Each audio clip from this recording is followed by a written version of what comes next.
guys, samahan niyo ako guys. Magluluto tayo ngayon ng ulam guys. Pinaisan. Paksiw guys, paksiw. Ano, ito. Pinaksiwan na tilapia. Yung ulam natin. Tignan natin guys. Ito yung ingredient natin guys. Oh, bawang, buyas, luya, luyang dilaw, yan, paminta, asin, at saka syempre guys, dapat may ano tayo, bitchin. Saan na yung bitchin natin? Yan guys, oh, bitchin. Una muna natin to guys, yung mga guys, panakot natin yan, luya, yan, luyang dilaw. Ilan natin dyan guys, bawang.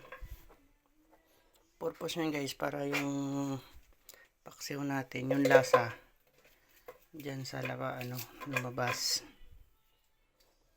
Yan, o, diba, nandyan na baba, sari-sari ng kulay guys. Oh, lagay na natin ngayon yung ating isda. Lagay na natin dyan para mamaya pag natuyuan siya, hindi didikit yan dyan guys. Nilitan ko lang yung hiwa niyan, tilapia.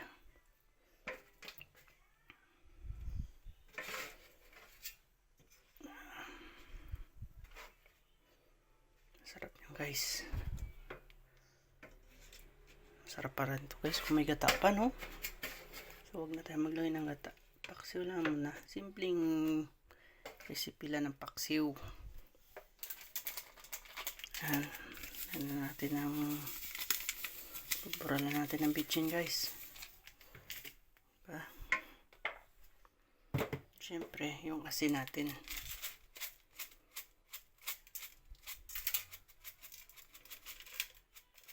Tansya-tansyahin na natin yung asin. Kasi baka maparami din yung buhos natin eh. Diba? Okay na yan. Tak ang ating paminta.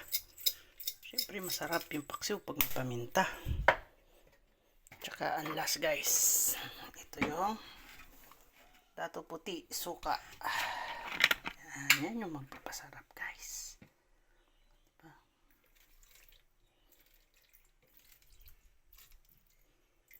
Diba? Dato puti, suka. Bango.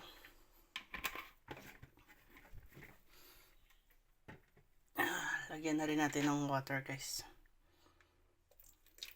Konting water lang para maano lang yung ating isda, malaga ba. Tapos maglalagay na rin tayo ng cooking oil. Pero konti lang din, huwag masyadong maraming cooking oil.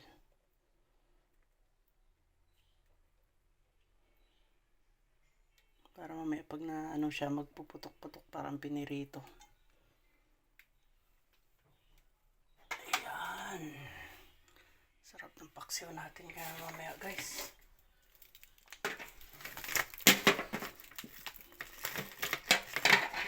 Tapos may ilalagay pa akong kakaibang ingredient guys para may medyo spicy. Oh, may ano tayo, paprika powder. Lalagay na rin tayo nito para yung paksiw natin may konting anghang.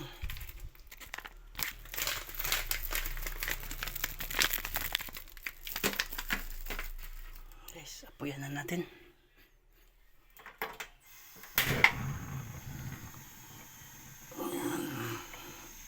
Naana natin yung apoy. Sarap ng paksiw natin guys. Oh, takpan natin. Yan. Thank you for watching.